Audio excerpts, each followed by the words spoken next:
Good morning, everybody. Hey, good to see a bunch of you guys jumping on early this morning. Morning, Mitch, Sharon, Hardick, Andrew, Alison, Luke. Hey, all the way from Mansfield, Victoria. Hey, good to see you, mate. Yeah, it's a bit wet here too on the Gold Coast. A little bit rainy all round. Deb, good morning, all the way from Newcastle. Good to see you guys. Thanks for joining me this morning on another Wealth Coffee Chat. A little bit later start this morning, folks. My wonderful, amazing, beautiful, amazing wife. Birthday today. A few birthday cheers this morning. There you go. Not the reminders popped up today either. Okay. Sometimes it works, sometimes it doesn't. The world of Facebook and YouTube, Alison. There you go. Hey, good morning, Pratesh. Great to see you. Happy birthday, Shay. Yeah. Well, thanks for joining me, team. Today, I thought we would continue our conversation. Jason Witten's my name, as you know. Most of you know anyway. If you don't, been property investing over 20 years, coaching property investors over 18 across Australia and New Zealand. Along the way, learn a few things. Each morning, we have a Wealth Coffee Chat. Share a little bit of what we've uncovered by doing lots and lots of property deals and coaching lots and lots of property investors. Hey, we're going to continue our journey on the 7 plans. The 7 plans we talked about yesterday. If you didn't catch the 7 plans, go back to yesterday's conversation about the 7 plans every property investor must know. And plan number one is the acquisition plan, the action plan. This is plan number 1. We have to, if we want to be property investors, we need to buy properties. It's pretty straightforward and simple, folks. Sometimes we overthink it. I think often we overthink the acquisition plan because we think there's a perfect property. And let me tell you, right now, team, there is not a perfect property anywhere on this planet. Not a perfect property at all. They're all different. And to be honest, a good quality property in a good location in a good city is good enough for us as passive income desiring property investors and our future, right? Number one issue I see with property investors waiting around for the perfect property and the perfect time and the perfect bloody whatever, it never comes along. It's bullshit. Number one rule with the acquisition strategy is get on with it, buy well, never sell, or the buy well part is the part of the acquisition strategy. So we're going to talk about that this morning, so stick with me. We'll have 10 or 15 minutes together and talk about this conversation. How does it work? Pretty simple. Think about what your income is today and say, all right, if I didn't have any other debts, what is your income today? If my income is $100,000 and I had no debts, your home mortgage is paid off, I don't have any other debts or problems or challenges, your kids are left home, expensive little buggers. How much do you want to live on? How much would you like to live on when it comes to the idea of a passive income in the future? Because this reverse engineers back to our acquisition strategy. How many properties and by when? Okay, the quicker we get them done, the quicker they start to compound and give us our outcome. Hey, morning, Andrew and Sean and Kylie. Good to see you guys on. So, the idea, you're sitting there at home, you go, right, at the moment, my passive income, my income I desire is 100K, or at what we call a minimum, this is our need income. That's the income we need to replace with passive income, let's say, of property in the future. All right, and then maybe we say, all right, I wouldn't mind 50K more. I wouldn't mind 50K more. And we go needs, wants, dreams.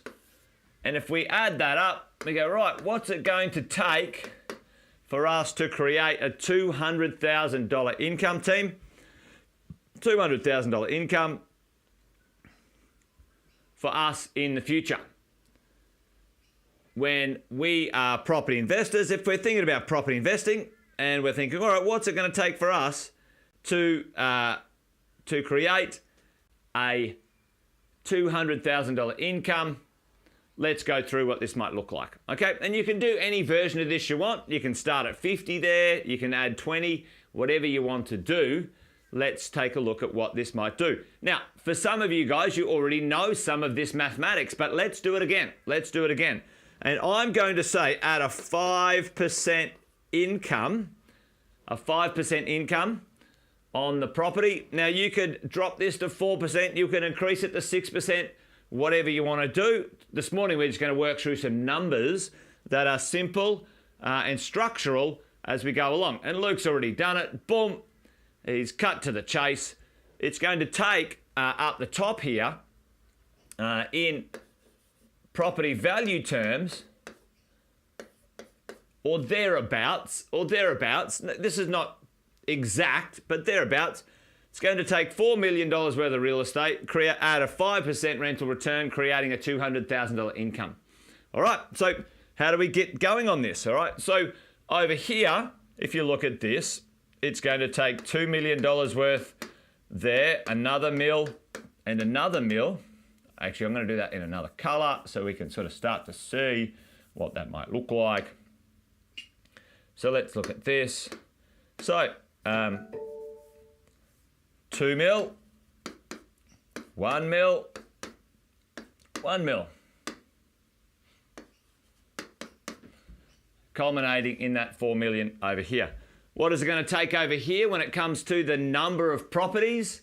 You know, let's have a bit of a look at it. On average, at the moment, you know, the average decent property is around about the 600 to 650. But let's just go, that's going to be like 3 properties, you know, 1.5, you know, add it up. You're going to be looking at about 6 investment properties.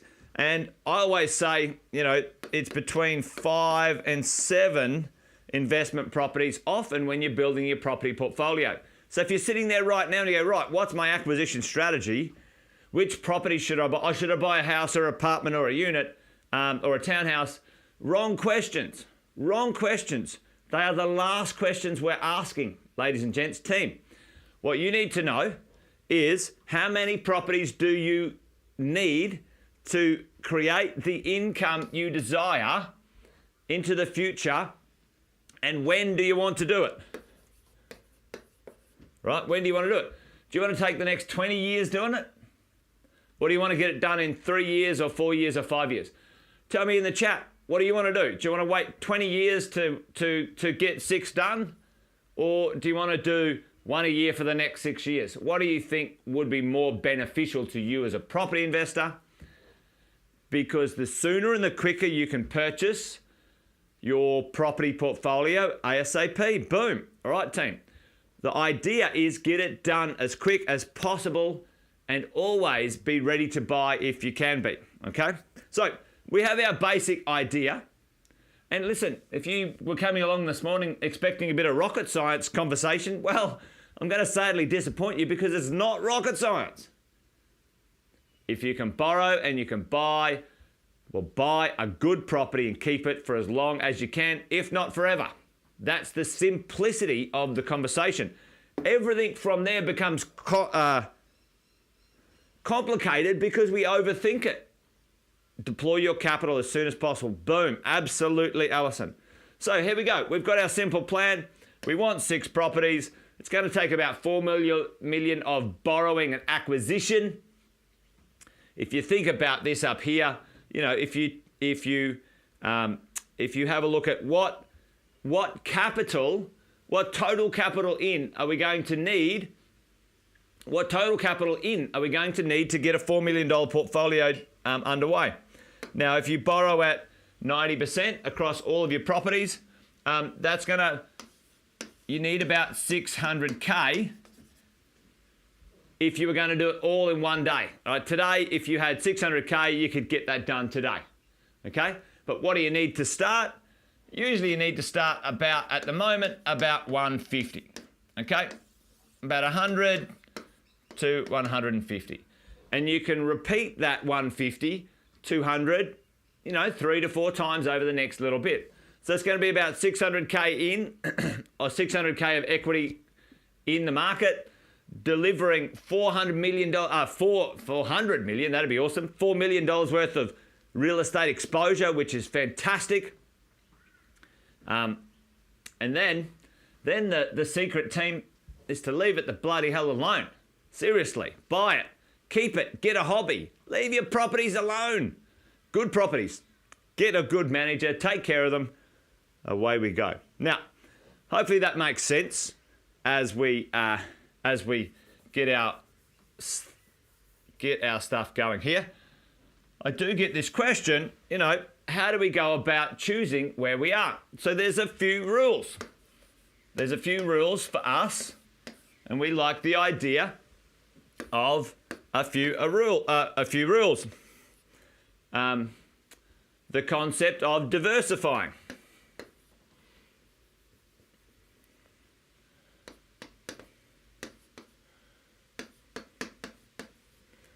The concept of diversify, and we'll talk about what that means in a minute. How do you diversify when it comes to residential real estate? I'm not talking about, this is about building our property portfolio, team. I'm not talking about, I'll buy some Bitcoin, I'll buy some shares, and I'll buy a property.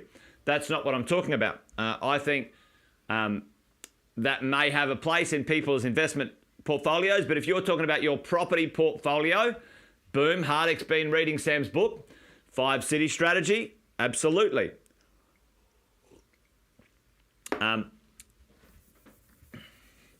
So we'll go the diversify rule up here. So 1, city/state in Australia, property type, number 2. Okay, there's 2 versions of the world how we diversify as property investors. City and state, how does that work? Okay, well, I have a bit of a basic rule. I prefer 3 different states/cities. Okay? Why do we like 3 different states/cities? Queensland, Victoria, New South Wales. Queensland, Victoria, South Australia. Queensland, Victoria, Perth. There are 2 massive cities, powerful cities in Australia. You've got to have one of those. And what are those 2 cities? What are the 2 major powerhouses of this country and its economy? Team, put that in the chat. Put it in the chat. Where's the powerhouses? All right, tell me, where is a powerhouse city that you will not have a problem with long term? All right, it's pretty easy. Australia doesn't have that many cities. Imagine being in America. All right, Sydney and Melbourne, boom. You got Sid, and you got Melbourne, okay? Now, if you don't have one of those in your portfolio right now, get on with it, all right? The best place right now to buy, because of the COVID bash-ups, is Melbourne, actually. Melbourne is absolutely fantastic value. It's still compressed when it comes to its rents, but as you guys know, and we're going to talk about this next week, actually in 2 weeks' time, preparing for the great rental boom. But like Alison said here, some of us can't get into those cities because it's too expensive or the yields aren't high enough. Okay, so then what do? We start with the secondary cities. So what are the secondary cities in Australia? What are the 2 powerhouse secondary cities in Australia that actually have excellent economies, team? Tell me in the chat right there. I'll do it. So it's Brisbane and it is Perth, and I'm going to put Canberra in there. Right? Brisbane and Newcastle is good, Deb. Newcastle is certainly an affordable extension of Sydney, team.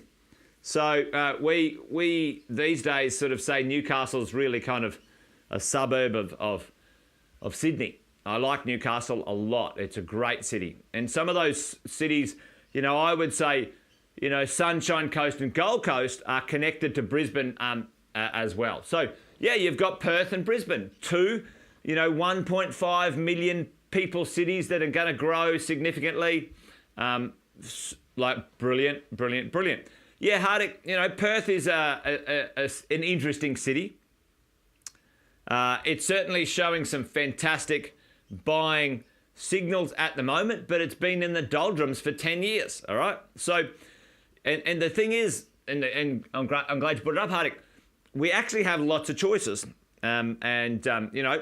Brisbane, feeder cities like Geelong, yep, some of those cities like Geelong are pretty good. Just be careful, if you're going to go to, Geelong, folks, and pay $650 for something down there, then, maybe just check how close you can get to the city for the same money and what you're exchanging, okay? So, you guys get this. Ladies and gents, like, a lot of people think it's cheaper to go to the regionals, and it's not. It's not. Yeah, I don't like the regionals. I've been there many years ago, 20 years ago, and these days, I mean, a house in Sydney was 500, and you could buy a house for 100 grand, maybe even 50 grand in a regional when I first started.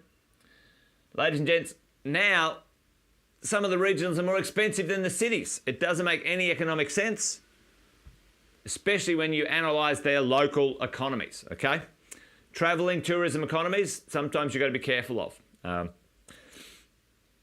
Hardick, Perth, listen, Sam's going to talk about Perth next week or the week after with Dr. Andrew Wilson. It was locked out of the property boom in Australia, team. So, maybe there's some opportunity there, who knows.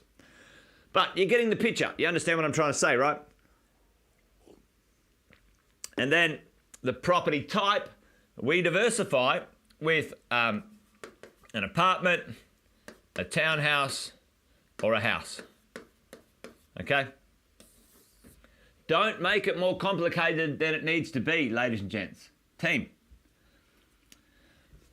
You've got a budget, call it 600. You've already got one in Melbourne, so buy one in Brisbane. You want to get closest to the best infrastructure as possible. I would prefer you to buy newer properties because it's so much easier at a distance than older properties. But, some people debate that, which is perfectly fine. Get on with it. You just don't overthink it. I can tell you right now. Boom. Your second one in Canberra. We're crushing it in Canberra at the moment, Hardick.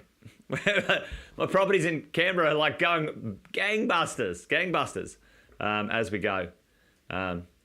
Steve, Maroochy's a good spot. There's some great stuff, and I would say that's give it a couple of years. It's connected to, but by the Olympics, Maroochy's going to be connected to Brisbane, significantly with all that infrastructure. So, think about it, team.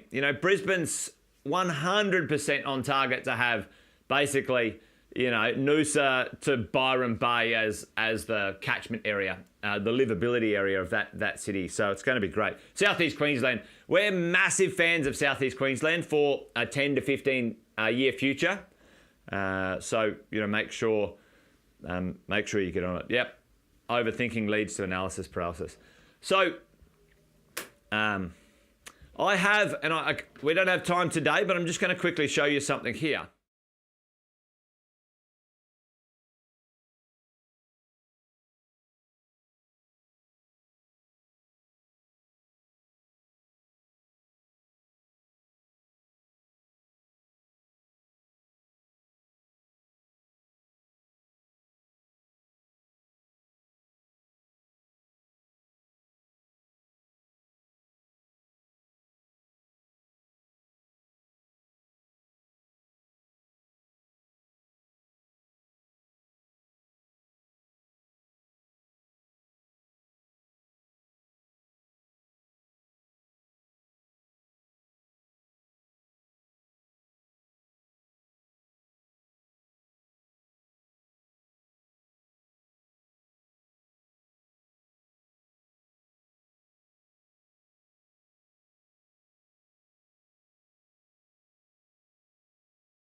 Sorry, team.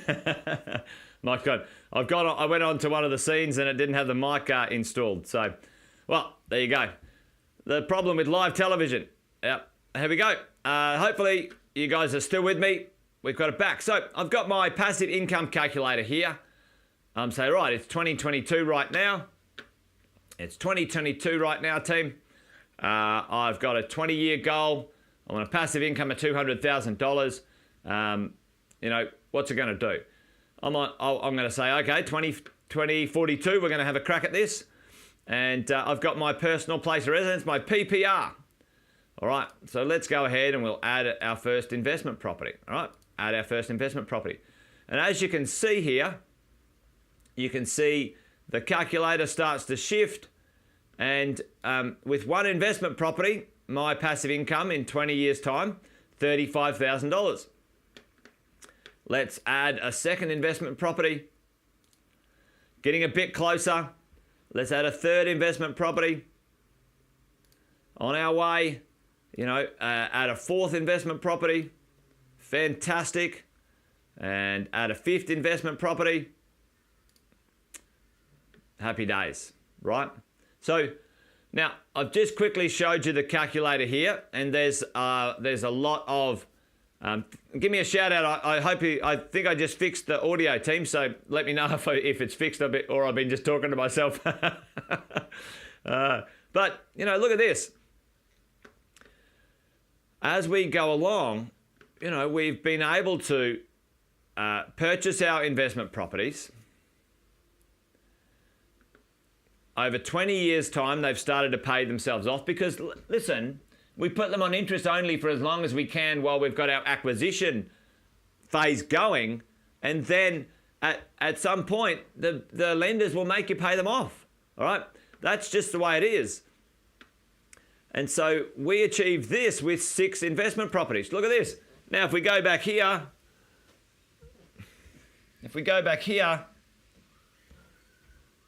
what was our number? 6 investment properties. And the longer you leave this alone, let's go and leave that, let's go do that to 30 years. Have a look at the income, the blue section here. Look at the income, the blue section. $499,000. This is like, when I say buy well, never sell, sometimes it's a bit of tongue-in-cheek, like, come on, team, just buy the bloody properties and leave them alone. But this is the outcome that can be achieved with good properties left alone and just looked after, okay? The longer you own them and the better you maintain them for income producing, the better off you're going to be, all right? I've gone a bit late today, so I'll call it there. But what I might do in the coming days is I might circle around on this calculator and do a little bit more on it, you know.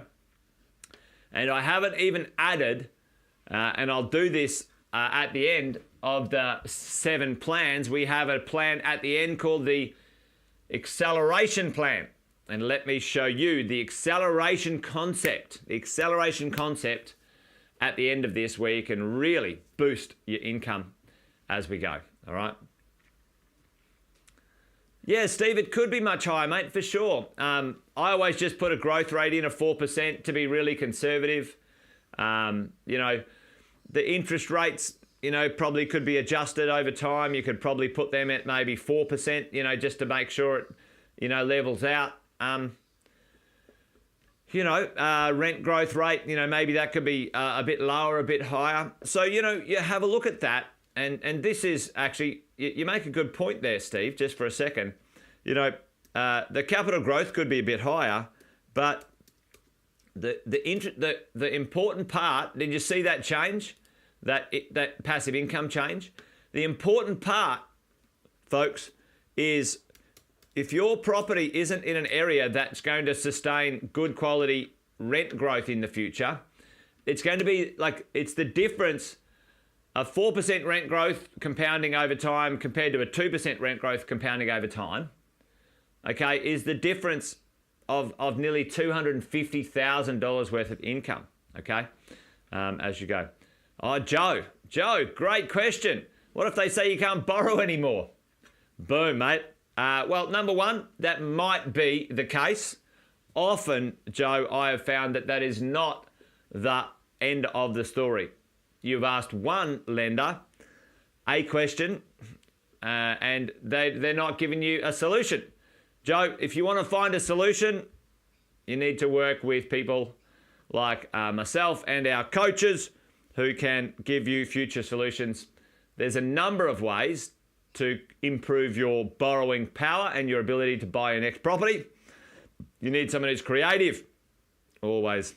Yeah. Steve, in the Facebook group, it's in the Facebook group downloads. So make sure you have a little look at that, Steve. It's in there. All right, team, I've gone way over today. I love these calculators. Thanks for hanging out with me this morning. Hopefully you guys get some value out of the chats. I'll try and get myself back here. Okay, here we go. All right, that's it. Wealth Coffee Chat done and dusted. You guys be awesome, be well. Join me tomorrow for another Wealth Coffee Chat on Friday.